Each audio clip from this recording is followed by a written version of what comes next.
و مادرای ما را به عزت یک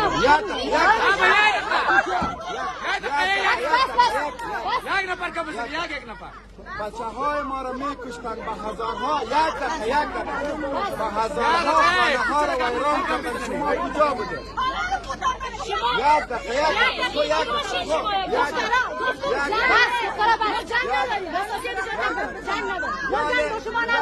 یعنی شما کدام ثبوتی هم نداریم و ما ضرورت هم با پاکستان نداریم که بمباردمان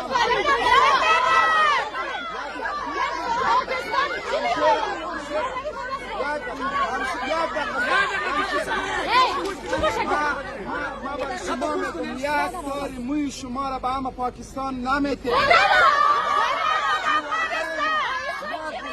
هیچ کس نیست. اینمی پنشیر خاک ما از مداخلات خارجی خلاصش کردیم.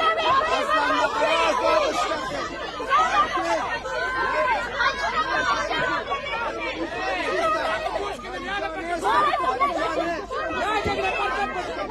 ظلم پنشیرم نکنیم. خارجی نشده. این مملکت همه ما شما.